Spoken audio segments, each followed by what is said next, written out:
প্রতিযোগিতার দিন প্রতিযোগিতা হবে। হলরুমে সকল শিক্ষার্থী হলরুমে উপস্থিত। তানভীর আর বৃষ্টি স্টেজে বসে আছে। তারপর রাত আর ফারিয়া হলরুমে ঢুকতেই সব শিক্ষার্থী একটা চিৎকার করে ওঠে এবং তাদের নামে স্লোগান দিতে থাকে। এটা দেখে বৃষ্টি আর তানভীর কিছুটা অবাক হয়। তারপর রাত আর ফারিয়া গিয়ে তাদের আসনে বসে।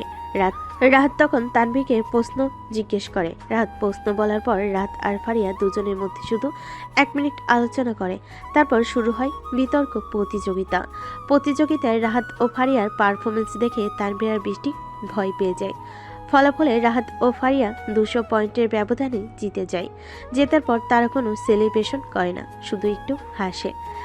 কি ভাবি, তোমাদের প্রস্তুতির তো কোনো ফলাফলই পেলাম না। তোমাদের তো সুযোগ দিয়েছিলাম প্রস্তুতি নেওয়া, আর আমরা তো প্রস্তুতি ছাড়াই লড়লাম, তারপরও 200 পয়েন্ট। ফারিয়া বলে। কথা বলে ফারিয়া হাসতে থাকে, রাহাতও হাসে। রাহাত তখন বৃষ্টির দিকে তাকিয়েছিল। বৃষ্টি কিছুই বলছিল না। ফারিয়া আবার বলে, এই যে ভাইয়া, কি হলো? ব্যাক বেঞ্চার তাই না? একটা প্রতিযোগিতায় জিতে কি ভাব? আরে চলুন আপনাদের কিছু দেখিয়ে আনি। কথা বলে ফারিয়া উঠে পড়ে। রাহাত বুঝতে পারে ফারিয়া কোথায় যাবে। তখন রাহাত আর ফারিয়া হেঁটে যাচ্ছিল। বৃষ্টি আর তানভীর পিছে পিছে আসছিল প্রিন্সিপালের কেবিনের সামনে গিয়ে। স্যার আসবো? আর আমার হেডের টুকরোগুলো, আসো আসো। প্রিন্সিপাল স্যার তখন তার চেয়ার থেকে উঠে এসে রাহাত ও ফারিয়াকে জড়িয়ে ধরে। বৃষ্টি আর তানভীর তো শুধু একের পর এক অবাক হচ্ছিল। এরা কারা?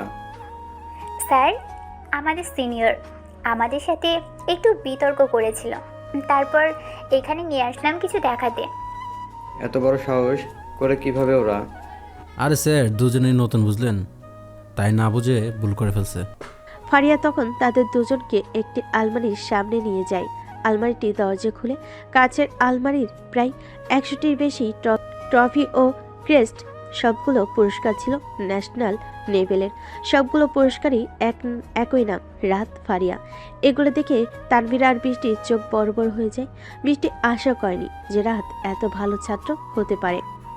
প্রিন্সিপাল রুম থেকে বেরিয়ে ফারিয়া বলে, আপনারা আমাদের সাথে বিতর্ক লেগেছেন, এটা শুনে স্যার কেমন রাগী হয়ে গেল দেখলেন তো। এবার ভাবুন, যদি বলতাম আপনারা আমাদের ব্যাক বেঞ্চার বলেছেন, তাহলে আপনার টিসি দিতে স্যার 1 মিনিট ভাবতো না।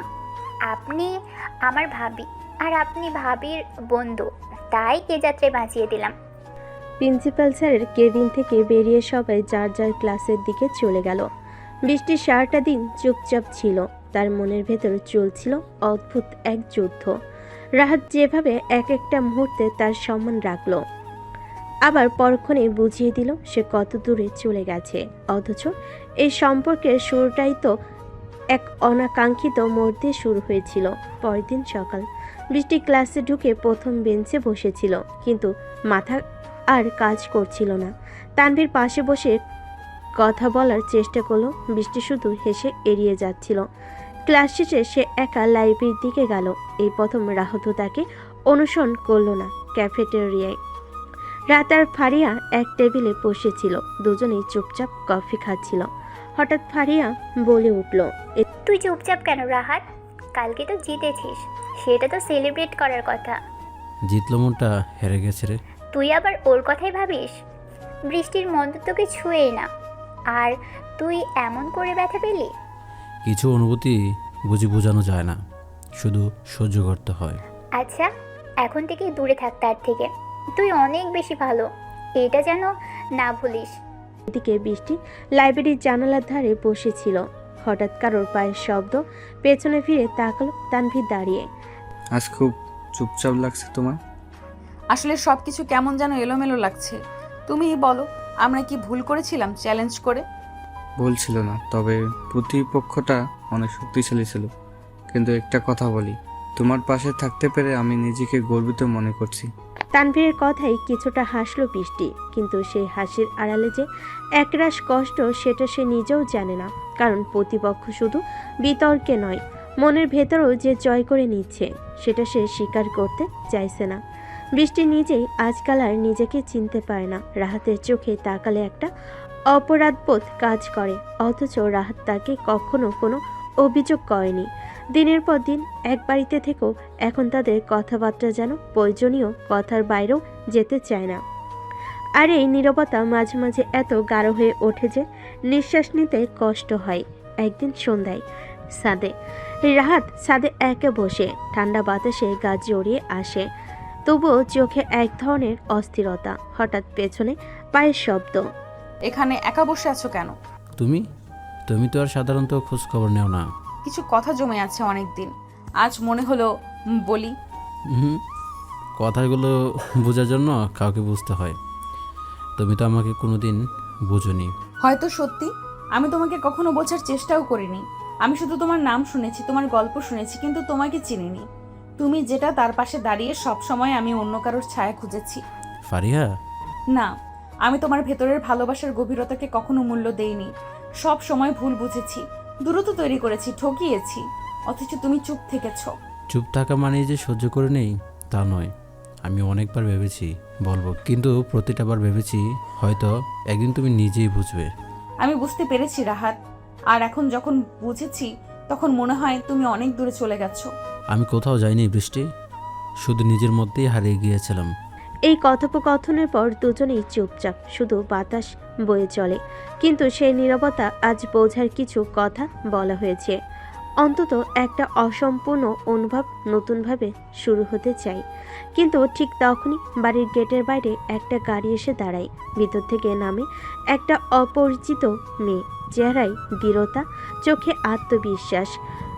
এই বাড়ির নাম তো রহমান ভিলা, তাই না? জি, আপনি? আমি রাহাত রহমানের পুরনো পরিচিত। ওকে জানিয়ে দিন সায়রা ফিরেছে। গভীর বিকেল, রহমান ভিলার সামনে একটা সাদা গাড়ি এসে থামে। গাড়ি থেকে নামলো এক উজ্জ্বল চেহারার তরুণী, সায়রা। চোখে রোদ চশমা, পরনে কটন কামিজ, আত্মবিশ্বাসী চেহারায় যেন কোনো কিছুই তাকে দমাতে পারে না। বৃষ্টি তখন বাড়ির বারান্দায় বসে বই পড়ছিল। হঠাৎ গাড়ির শব্দে তার চোখ উঠে যায়। এক ঝলকে চোখে পড়ে মেয়েটিকে। চিনতে পারে না, তবে যেন এক অজানা অস্বস্তি তাকে ঘিরে ধরে। হ্যাঁ আন্টি, আমি এসে গেছি বাড়ির সামনে। স্যারের কথা শেষ হতে ফাতেমা বেগম দরজায় এসে দাঁড়ালো। আল্লাহ, সাইরা মা, এতদিন পর তুই কত বড় হইছস রে। আয় আয়, ভিতরে আয়। ফাতেমা বেগমের গলায় ছিল একরাশ উচ্ছ্বাস। বৃষ্টি এখনো ভাবছে এই মেয়েকে। ভেতরে ঢুকে স্যারের চোখ পড়ে বৃষ্টির দিকে। কিছু সময় তাকিয়ে থেকে সে হালকা হাসে। এই মেয়েটা কি আন্টি? ওরে, এ আমার ভাগ্নে রাহাতের বউ, বৃষ্টি নাম। আচ্ছা, খুব সুন্দর তো দেখতে। বৃষ্টির ভিতরে তখন যেন কেমন একটা হালকা ঠান্ডা স্রোত বয়ে যাচ্ছে। মেয়েটির চোখে থাকা দৃষ্টি আর হাসি কেমন যেন অতিরিক্ত পরিচিত। সন্ধ্যায় রাহাত যখন বাড়ি ফিরে দরজা খোলার পর হঠাৎ তার চোখে পড়ে সেই মুখ, সায়রা। তুই তুই এখানে? এই তো একটা সারপ্রাইজ দিতে এসেছি। ঘরে তখন অদ্ভুত এক নিস্তব্ধতা। বৃষ্টি চুপচাপ দাঁড়িয়ে। রাহাত আর সাইডের চাওয়া দেখেই সবার দেখার মধ্যে জমে উঠেছে পূর্ণ দিনের কোনো গল্প। কদিন রাতে রহমান ভিলার বাতাসে কেমন যেন একটা ভারী নীরবতা। রাত তার ঘরে বসে পুরনো অ্যালবাম খুঁজতে খুঁজতে হঠাৎ একটা ছবি পায়, সায়রা আর তার হাসি মাখা মুখ। পেছনে সাদা পাহাড়, তাদের কলেজ ট্যুরের ছবি। চোখের কোণে জমে ওঠে একটা ক্ষীণ অস্থিরতা। তুই কেন ফিরে আসলি সায়রা, যখন সব এলোমেলো করে দিতে পারিস? দরজায় নক।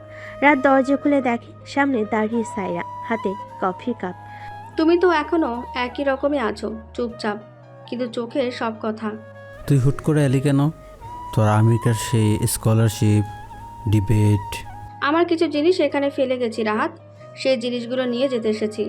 সেই মুহূর্তে সায়রার চোখে যেন এক ঝলক অতীত ভেসে ওঠে। কি সেই জিনিস যেটা নিয়ে যেতে এসেছে সায়রা? কোনো বস্তু নাকি একটা মানুষ? পরের দিন ভার্সিটি। ক্লাস শেষে শহীদ মিনারের পাশে দাঁড়িয়েছিল। হঠাৎ পেছন থেকে একটা পরিচিত গলা। তুমি বৃষ্টি, তাই না? হ্যাঁ, আপনি? আমি রাহাতের পুরনো বন্ধু।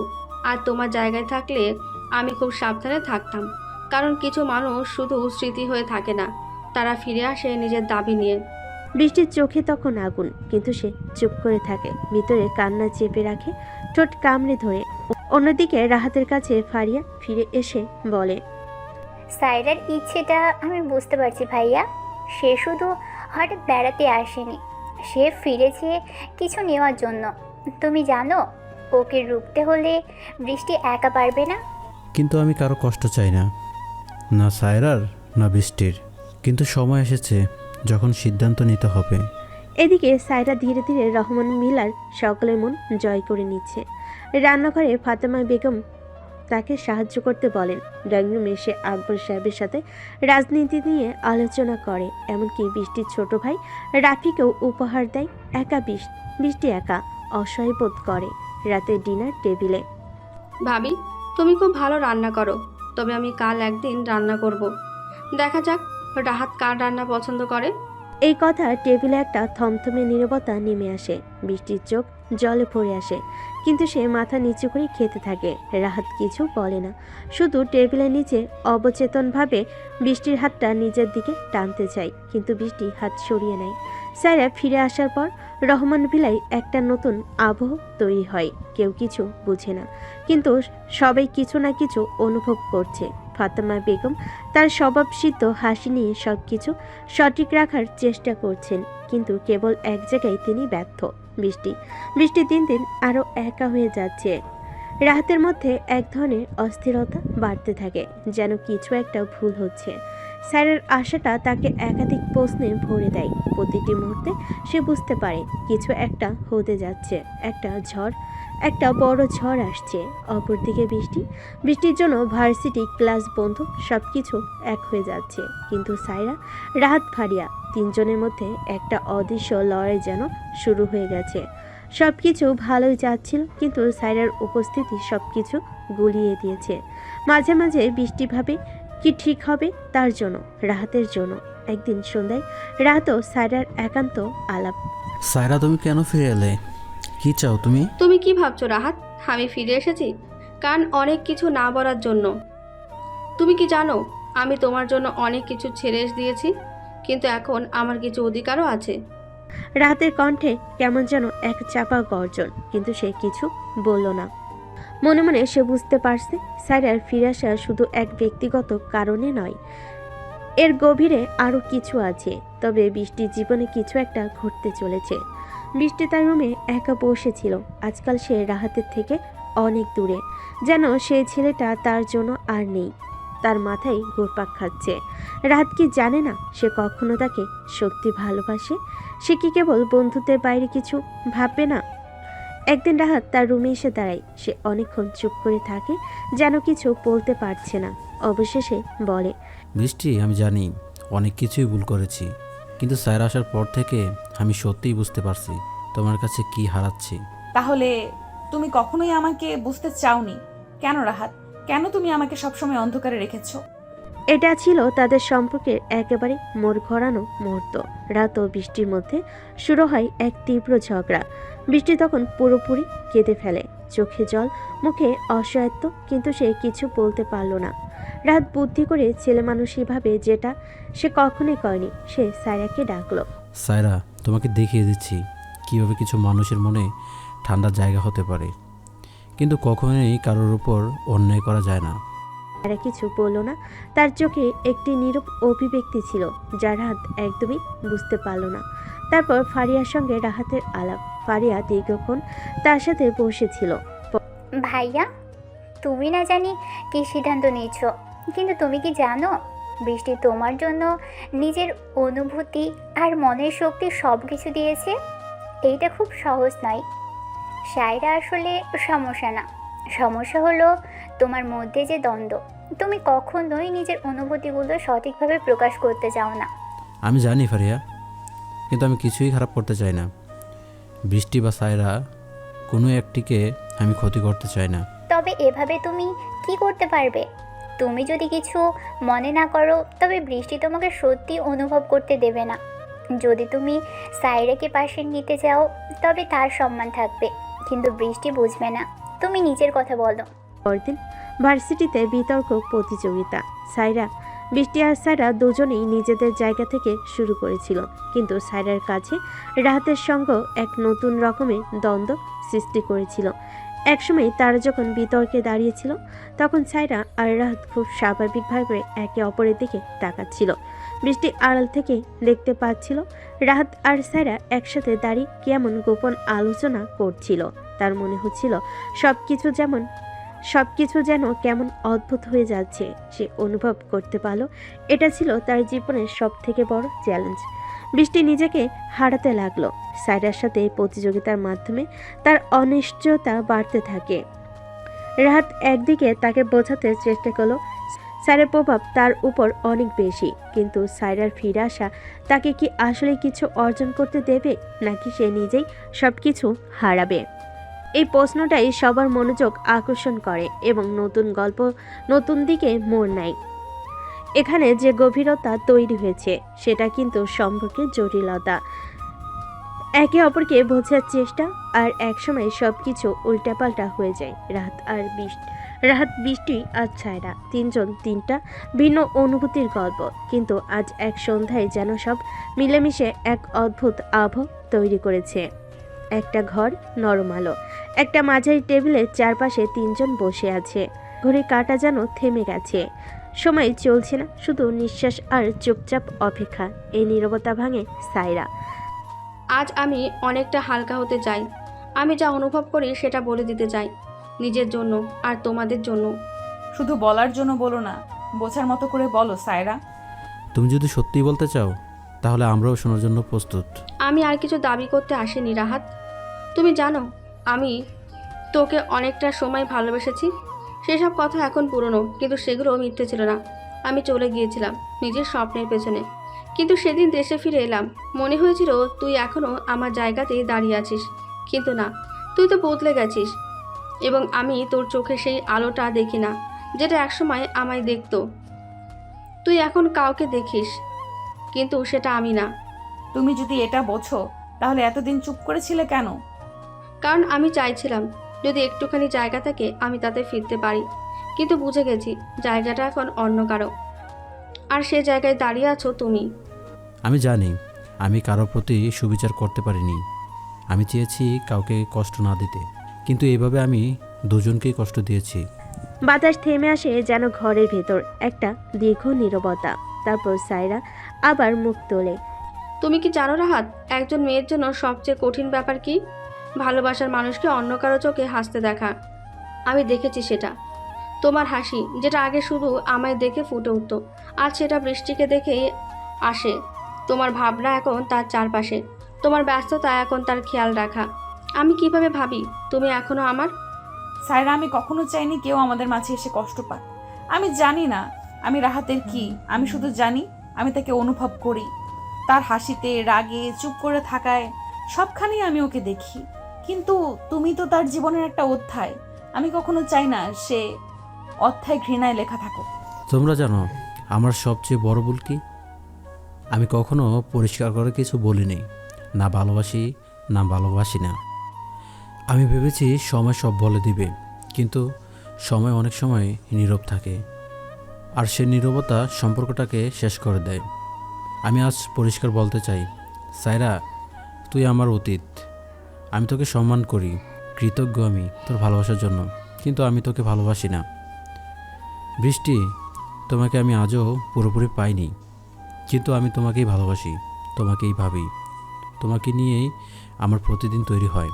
এই কথাই ঘরটা থমকে যায়। সাইরার চোখে জল, কিন্তু ঠোঁটে এক ফোঁটা হাসি। তাহলে এবার আমার চলা উচিত, কিন্তু যাওয়ার আগে কিছু কথা বলি। তোমাদের সম্পর্কের মাঝে যেন এইরকম তৃতীয় কাউকে ঢুকতে না দাও। ভালোবাসা যতটা নিজের ভেতর পুষে রাখা, তার চেয়েও বেশি হচ্ছে একে অপরকে বোঝানো। আমি তোমাদের জন্য দোয়া করে যাব।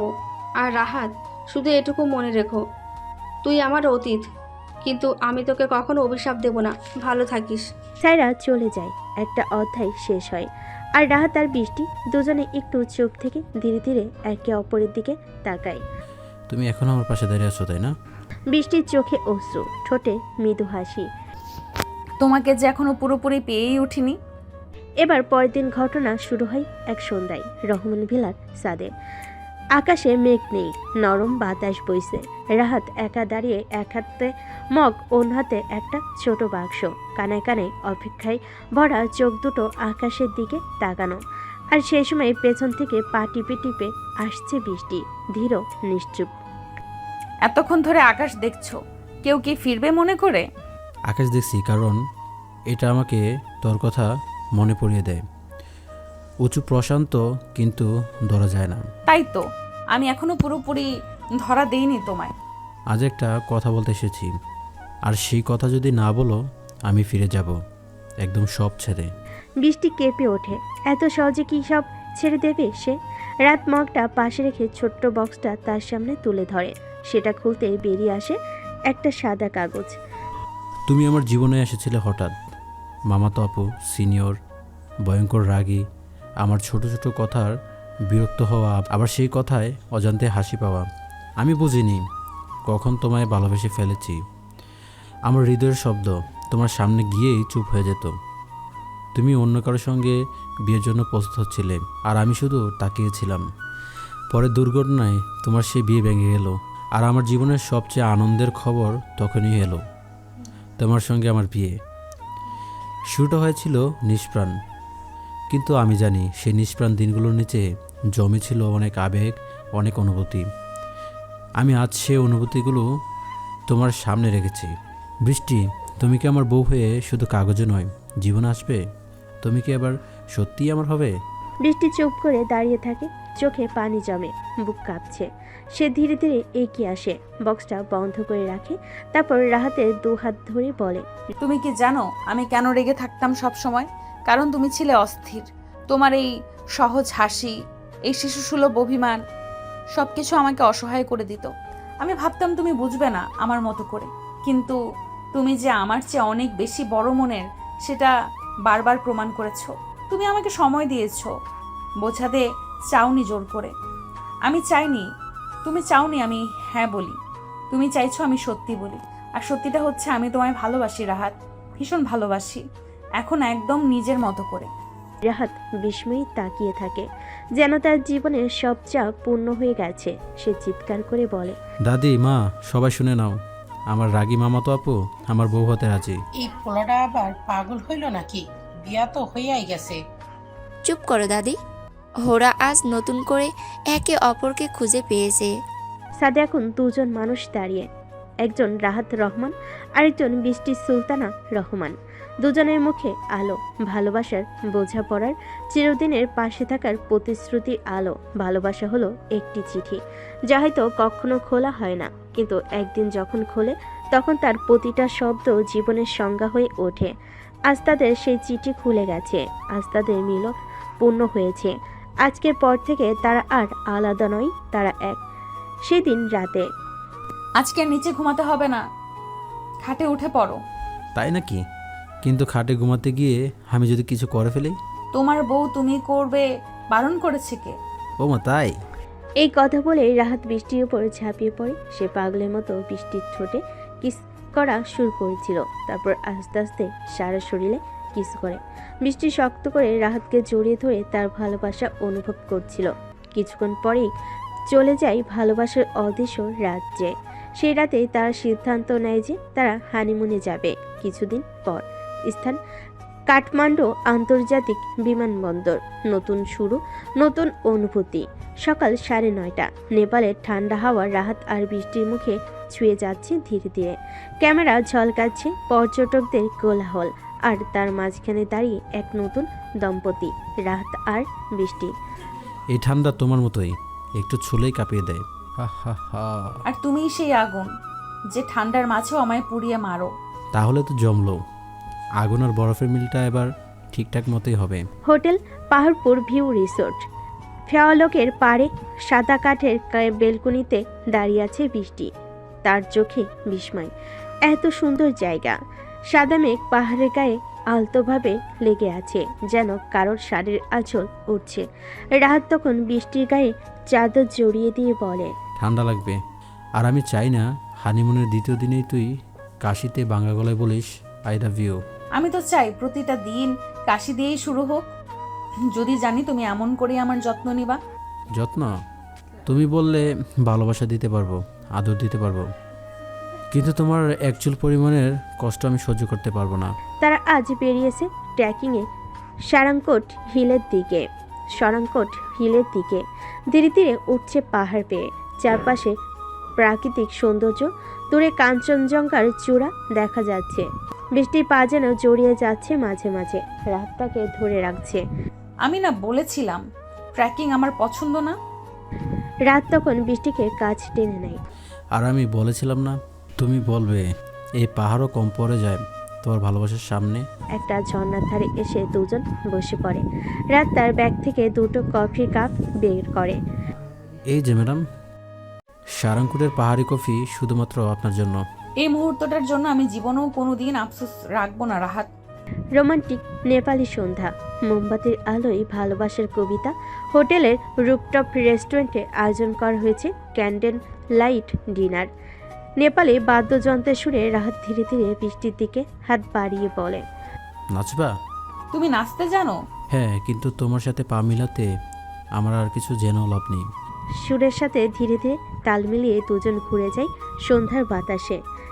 রাত একসময় থেমে যায়, বৃষ্টিকে কোলের উপর তোলে, একদম সিনেমার মতো।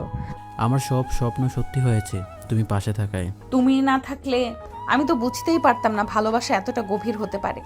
দুজন এক পাহাড়ি কুটিরে। রাত হোটেলের সবচেয়ে উপরের একটি কাঠের কুটির।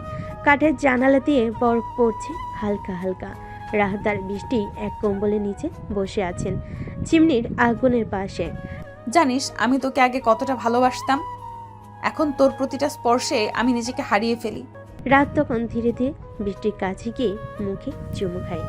ভালোবাসা তো এমনই হওয়া উচিত, যেখানে দুজন মিলে এক হতে পারে, শরীরেও আত্মাতেও। রাতটা কাটে গল্পে, চুমুতে, কান্নায় আর প্রেমে। এটা ছিল এক রাত যা তাদের সম্পর্ককে করে তোলে অটুট, ভেঙে দেয় ভুল বোঝাবুঝি আর গেঁথে রাখে হৃদয়ের গভীরে। পরের দিন সকালে তারা ফেওয়া লেকের পাড়ে হাঁটছে হাত ধরে।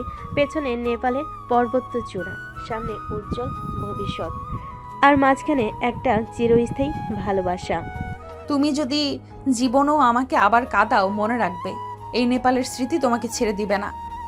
আমি তোমাকে আর কখনো কাঁদতে দেব না, আমি শুধু তোমাকে হাসাতে চাই, প্রতিটা সকাল, প্রতিটা রাত। একটা সত্যিকারের হ্যাপি এন্ডিং আসলে শুধু গল্পের শেষ নয়, এটা হলো এক নতুন শুরুর প্রতিশ্রুতি। রাহাতার বৃষ্টির গল্পে যে টানাপোড়েন, ভুল বোঝাবুঝি, আবেগে দ্বন্দ্ব ছিল, অবশেষে তা গিয়ে থাকে এক সুন্দর পরিপূর্ণ মিলনে। হ্যাঁ, এই হ্যাপি এন্ডিং মানে এটা না যে তারা আর কোনো ঝামেলা বা ঝগড়ায় পড়বে না, বরং তারা এখন জানে একে অপরকে কিভাবে ভালোবাসতে হয়, কিভাবে পাশে থাকতে হয়। এটা এমন একটা মুহূর্ত যেখানে ভালোবাসা জিতে যায় সমস্ত ভুল, দূরত্ব আর অহংকারকে হারিয়ে। তাদের এই হ্যাপি এন্ডিং একটা বাঁধনের নাম, যেখানে দুজন মানুষ একে অপরের খুঁতসহ গ্রহণ করে, একসাথে জীবন কাটানোর শপথ নেয়। আরও গভীরভাবে বলে রাহাত বৃষ্টির হ্যাপি এন্ডিং মানে তুই আমার ঝগড়া, তুই আমার হাসি, তুই আমার কাঁদা, তুই আমার চাওয়া, তুই আমার ঘর। তাদের এই হ্যাপি এন্ডিং শুরু একটা হানিমুন ট্রিপ নয়, বরং এমন একটা আত্মিক বন্ধন যেখানে শরীর, মন আর ভালোবাসা সব এক হয়ে যায়। দেশে ফিরে তারা জানতে পারে ফারিয়ার বিয়ে ঠিক হয়ে গেছে। বৃষ্টি তখন বেলকনিতে দাঁড়িয়েছিল, হালকা ঠান্ডা হাওয়া বইছিল, হাতের চায়ের কাপটা ধীরে ধীরে ঠান্ডা হয়ে আসছিল। রাত পেছন থেকে এসে তার কাঁধে একটা চাদর জড়িয়ে দিল। ভাবনার মধ্যে হারিয়ে গেলে কেন?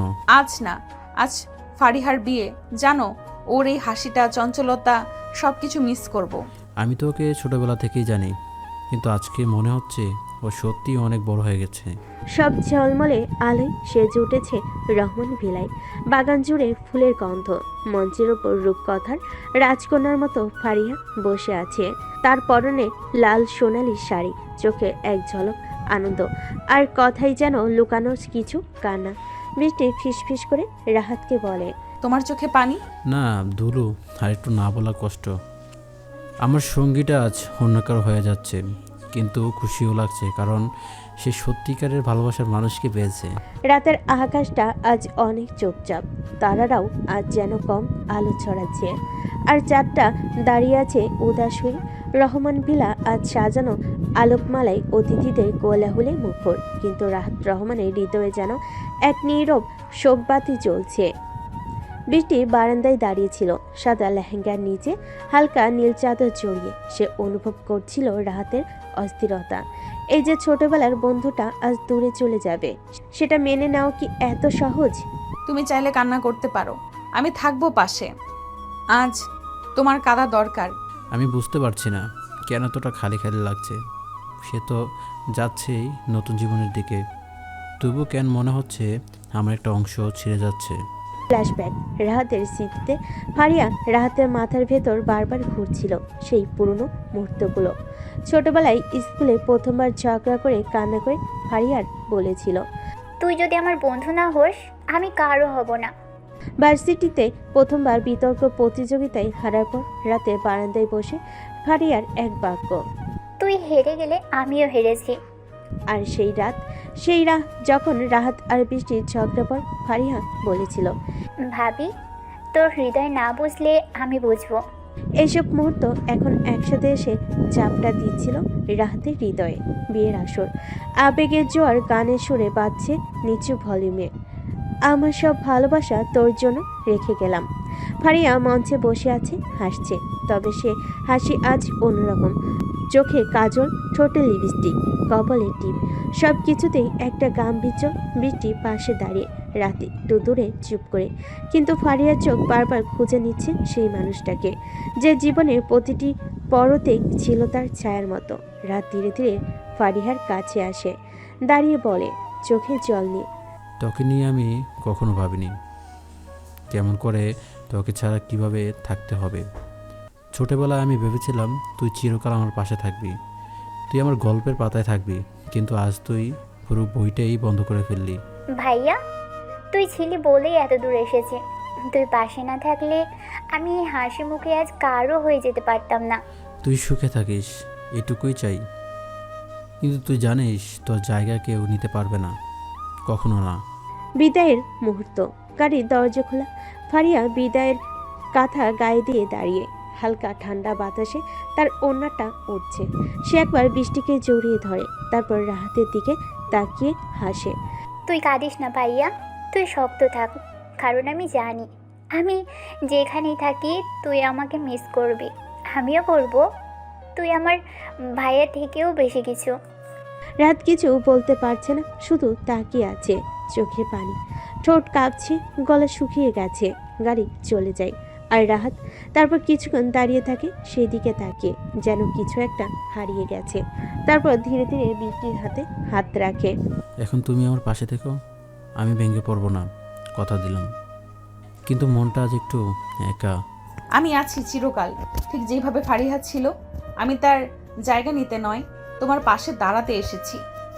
শেষ দৃশ্য, সেই রাত রাহাত ছাদের এক কোণে বসে আছে, আকাশের দিকে তাকিয়ে। আকাশের তারাগুলো যেন বলে যাচ্ছিল, বন্ধু কখনো দূরে যায় না, সে হৃদয়ে বেঁচে থাকে, ঠিক যেমন তুই বেঁচে থাকবি আমার ভেতরে, ফারিহা।